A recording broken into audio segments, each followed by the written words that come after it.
we are facing the end of the republic if we don't all do everything exactly right. You must volunteer your time to be an official observer of this election. We need attorneys everywhere across the country watching this election, especially because of the voting by mail. It is the iceberg on the horizon, and America is the Titanic. So what do we do about it? Well, first, we stop changing state election rules. That's the big problem. That was the problem in the 2000 election, and that's why the Supreme Court ended up as the referee. Call your state representatives right now. Tell them 10 weeks before an election and during a pandemic is not a time to tinker with voting laws. Stop it. Right now, Democrats are those kids playing on the playground, trying to change the rules in the middle of the game. But that's not really what they're going for. They're going for chaos, because the more chaos that ensues because of fluctuating state election rules, the more it plays into the hands that are trying to fix things with more federal controls. If President Trump wins re-election, there's going to be an unprecedented push by Democrats to take elections away from state control and totally federalize them. If Trump wins, you can kiss the Electoral College system goodbye. The left is not going to rest until that is abolished. But I think if Trump wins, they are going to be out in the streets calling fraud like nobody's business because of all those ballots that have been dismissed, like they always are. Now, second, we cannot expect an ounce of common sense from the left. So the election needs some adults in the room. That means Republicans must stop helping fuel the chaos. I understand what the president is up against. I just laid it out for you. It feels like Democrats are rigging the game as much as possible, but the emphasis has to be on calm, fairness, order, following the law, even if that means it takes a few weeks to get the official result. There are much bigger issues at stake here than any one candidate. The president's administration and Congress must do everything in their power, including funding, in cooperation with the states, to help ensure integrity of the election process.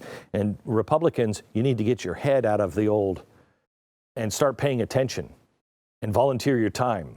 Widespread voter fraud on a scale to affect the presidential election is next to impossible. Much more likely is smaller scale fraud to disqualify mail-in ballots. That's really what's going to affect the local elections and the congressional races and cause the chaos on the streets. And it's already happened. Let me tell you about California. It's going to stay blue no matter what happens for the presidential race. But U.S. House races are very different. In 2018, the Democrat beat the Republican by less than 1,000 votes. They're running against each other again this November. The integrity of mail-in ballots will be crucial in that race.